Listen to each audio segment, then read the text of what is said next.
शांताकारं भुजंगशयनं पद्मनाभं सुरेशं विश्वाधारं गगन सदृशं मेघवर्णं शुभांगं लक्ष्मीकांतं कमलनयनं योगिभिध्यानगम्यं वंदे विष्णु भवभयहरं सर्वलोकैकनाथं।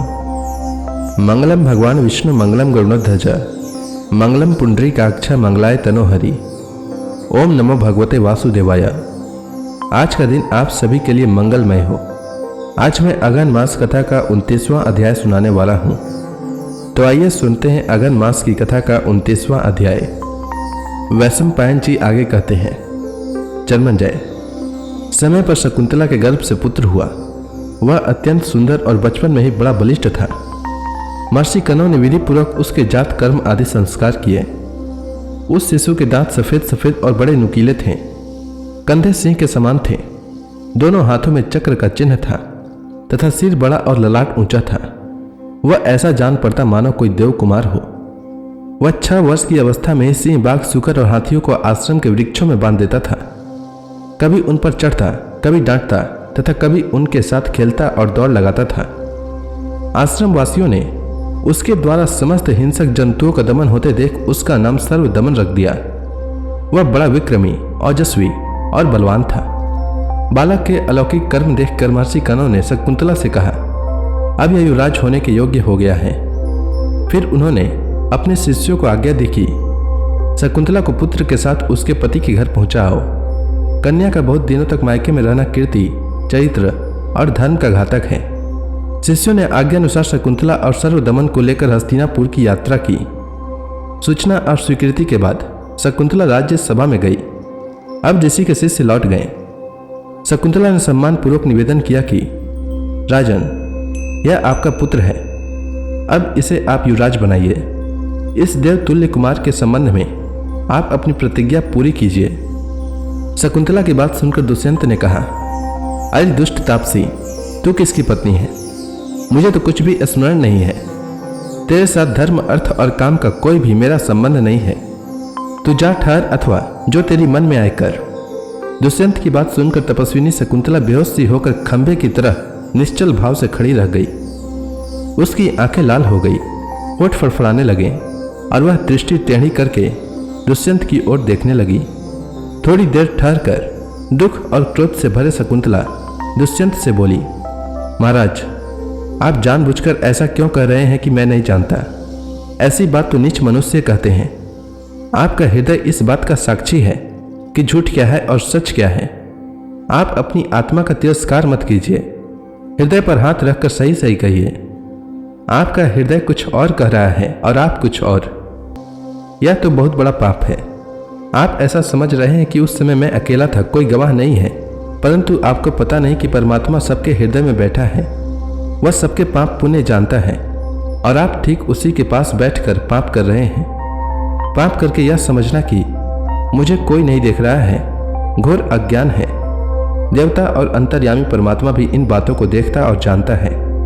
सूर्य, चंद्रमा, वायु, अग्नि, अंतरिक्ष, पृथ्वी, जल, हृदय, यमराज, दिन रात, संध्या, धर्म, यह सभी मनुष्य के शुभ अशुभ कर्मों को जानते हैं। जिस पर हृदय से स्थित कर्म साक्षी क्षेत्रज्ञ परमात्मा संतुष्ट रहते हैं, यमराज उसके पापों को स्वयं नष्ट कर देते हैं। परंतु जिस पर अंतर्यामी संतुष्ट नहीं, यमराज स्वयं उसके पापों का दंड देते हैं। जो स्वयं अपनी आत्मा का तिरस्कार करके कुछ का कुछ कर बैठता है, देवता भी उसकी सहायता नहीं करते, क्योंकि वह स्वयं भी अपनी सहायता नहीं करता। मैं स्वयं आपके पास आई हूँ ऐसा समझकर कि मुझ पतिव्रता का आप तिरस्कार नहीं करेंगे। देखिए, आप अपनी आदरणीय पत्नी का तिरस्कार कर रहे हैं। आप भरी सभा में साधारण पुरुष के समान मेरा तिरस्कार कर रहे हैं। क्या मैं जंगल में रो रही हूँ? सुनाई नहीं पड़ता? मैं कह देती हूँ कि यदि आप मेरी उचित याचना पर ध्यान नहीं देंगे तो आपके सिर के सैकड़ों टुकड़े हो जाएंगे। पत्नी के द्वारा पुत्र के रूप में स्वयं पति का ही जन्म होता है। सदाचार संपन्न पुरुषों की संतान पूर्वजों को और पिता को भी तार देती है। इसी से संतान का नाम पुत्र है। पुत्र से स्वर्ग और पौत्र से उसकी अनंतता प्राप्त होती है। प्रपौत्र से बहुत सी पीढ़ियां तर जाती है। पत्नी उसे कहते हैं जो घर के काम काज में चतुर हो, पुत्रवती हो, पति को प्राण के समान मानती हो और सच्ची पतिव्रता हो। पत्नी पति का अर्धांग है, उसका एक श्रेष्ठतम सखा है। पत्नी के द्वारा अर्थ, धर्म, काम की सिद्धि होती है। और मोक्ष के पथ पर अग्रसर होने में उससे बड़ी सहायता मिलती है। पत्नी की सहायता से श्रेष्ठ कर्म होते हैं, गृहस्थी बनती है, सुख मिलता है और लक्ष्मी की प्राप्ति होती है। पत्नी ही एकांत में मधुरभाषी सखा, धर्म कार्य में पिता और दुख पड़ने पर माता का काम करती है। बटोइयों के लिए घोर से घोर जंगल में भी पत्नी विश्राम स्थान है। व्यवहार में लोग सपत्नी का विशेष विश्वास करते हैं। घोर विपत्ति के समय और मरने पर भी पत्नी ही अपने पति का अनुगमन करती है। विवाह का यही उद्देश्य है। इस लोक और परलोक में पत्नी जैसा सहायक और कौन है। पत्नी के गर्भ से उत्पन्न पुत्र दर्पण में दिख पड़ते मुख के समान है। भला उसे देखकर कितना आनंद होता है। रोग से और मानसिक जलन से व्याकुल पुरुष अपनी पत्नी को देखकर आह्लादित हो जाते हैं। इसी से क्रोध आने पर भी पत्नी का अप्रिय नहीं किया जाता, क्योंकि प्रेम, प्रसन्नता और धर्म उसी के अधीन है। अपनी उत्पत्ति भी तो स्त्रियों के द्वारा ही होती है। ऋषियों में भी ऐसी शक्ति नहीं है कि बिना पत्नी के संतान उत्पन्न कर सके। अपने धूल से लथपथ पुत्र को भी हृदय में लगाने से जो सुख मिलता है, उससे बढ़कर और क्या है। आपका पुत्र स्वयं आपके सामने खड़ा है और प्रेम भरी दृष्टि से देखता हुआ आपकी गोद में बैठने के लिए उत्सुक है। इसका तिरस्कार क्यों कर रहे हैं। चिटियां भी अपने अंडों का पालन करती है, उन्हें फोड़ती नहीं है। आप इसका पालन पोषण क्यों नहीं करते। पुत्र को हृदय में लगाने पर जैसा सुख होता है, वैसा सुकोमल वस्त्र, पत्नी अथवा जल के स्पर्श से नहीं होता। यह पुत्र आपका स्पर्श है। राजन, मैंने इस पुत्र को अपने गर्भ में धारण किया है। यह आपको सुखी करेगा। इसके जन्म के समय आकाशवाणी ने कहा कि यह बालक 100 अश्वमेध यज्ञ करेगा। जात कर्म के समय जो वेद मंत्र पढ़े जाते हैं, वे सब आपको मालूम है। पिता पुत्र को आमंत्रित करता हुआ कहता है, तुम मेरे सर्वांग से उत्पन्न हुए हो, तुम मेरे हृदय की निधि हो, मेरा अपना ही नाम है पुत्र। बेटा, तुम 100 वर्ष तक जियो। मेरा जीवन और आगे की वंश परंपरा तुम्हारे अधीन है, इसलिए तुम सुखी रहकर 100 वर्ष तक जियो। यह बालक आपके अंग से ही, आपके हृदय से ही उत्पन्न हुआ है। आप क्यों नहीं अपने को इसके रूप में मूर्तिमान देखते। मैं मेनका की कन्या हूँ। अवश्य ही मैंने पूर्व जन्म में कोई पाप किया होगा, जिससे बचपन में मेरी माँ ने मुझे छोड़ दिया और अब आप छोड़ रहे हैं। आपकी ऐसी ही इच्छा है तो मुझे भले ही छोड़ दीजिए। मैं अपने आश्रम पर चली जाऊंगी, परंतु यह आपका पुत्र है, इस बच्चे को मत छोड़िए। दुष्यंत ने कहा, शकुंतले, मुझे मालूम नहीं कि मैंने तुमसे पुत्र उत्पन्न किया है। स्त्रियां तो प्रायः झूठ बोलती ही है। तुम्हारी बात पर भला कौन विश्वास करेगा। तुम्हारी एक भी बात विश्वास करने योग्य नहीं है। कहाँ महर्षि विश्वामित्र, कहाँ मेनका और कहाँ तेरे जैसी साधारण नारी। चली जा यहाँ से। इतने थोड़े दिनों में भला यह बालक साल के वृक्ष जैसा कैसे हो सकता है। जा जा, चली जा। शकुंतला ने कहा, राजन, कपट न करो। सत्य सहस्त्रों अश्वमेध से भी श्रेष्ठ है। सारे वेदों को पढ़ लें और सारे तीर्थों में स्नान कर लें, फिर भी सत्य उनसे बढ़कर है। सत्य से बढ़कर धर्म भी नहीं है। सत्य से बढ़कर कुछ है ही नहीं। झूठ से बढ़कर निंदनीय भी कुछ नहीं है। सत्य स्वयं पर ब्रह्म परमात्मा है। सत्य ही सर्वश्रेष्ठ प्रतिज्ञा है। तुम अपनी प्रतिज्ञा मत तोड़ो। सत्य सर्वदा तुम्हारे साथ रहे।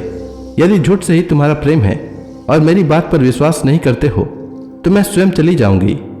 मैं झूठे के साथ नहीं रहना चाहती। राजन, मैं कह देती हूं कि चाहे तुम इस लड़के को अपनाओ या नहीं, मेरा यह पुत्र ही सारी पृथ्वी का शासन करेगा। इतना कहकर शकुंतला वहां से चल पड़ी।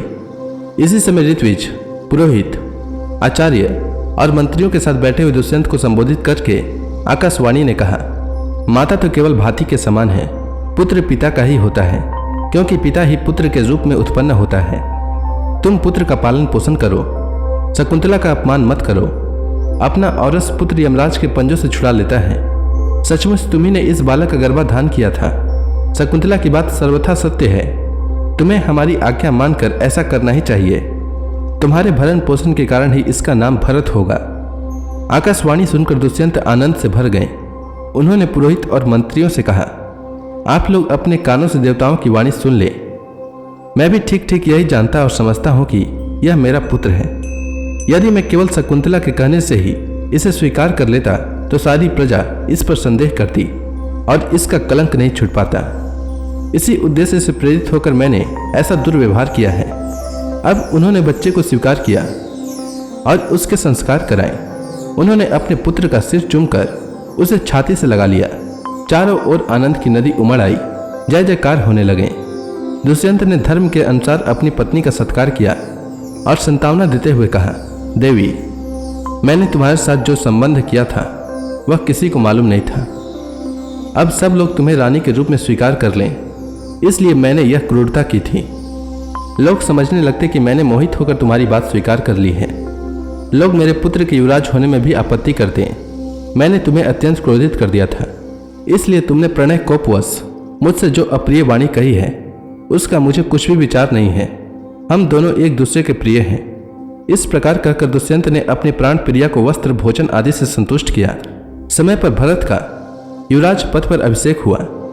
दूर दूर तक भरत का शासन चक्र प्रसिद्ध हो गया। उसने राजाओं को जीतकर वंशवर्ती बना लिया और संत सम्मत धर्म का पालन करके अनुत्तम यश लाभ किया। वह सारी पृथ्वी का चक्रवर्ती सम्राट था। उसने इंद्र के समान अनेकों यज्ञ किए। महर्षि कनव ने भरत से गोवितत नामक अश्वमेध यज्ञ कराया। उसमें यों तो सभी ब्राह्मणों को दक्षिणा दी गई थी, परंतु महर्षि कनव को सहस्त्र पद्म मुहरें दी गई थी। भरत से ही इस देश का नाम भारत पड़ा और वे ही भरत वंश के प्रवर्तक हुए। उन्हीं के नाम से सभी पहले के और पीछे के राजा भारत नाम से प्रसिद्ध हुए। उनके वंश में अनेकों ब्रह्मज्ञानी राजर्षि हुए, जिनके नाम गिनाने भी कठिन हैं। मैं मुख्य सत्यनिष्ठ और सिलवान राजाओं का ही वर्णन करता हूँ। तो इसी के साथ यह अध्याय समाप्त हुआ। इसके आगे की कथा मैं कल के अध्याय में सुनाऊंगा। तब तक के लिए भगवान हरि का नाम लेते रहें। तो प्रेम से बोलिए विष्णु भगवान की जय, श्री कृष्ण भगवान की जय, लक्ष्मी माता की जय, तुलसी माता की जय, समस्त देवी देवताओं की जय।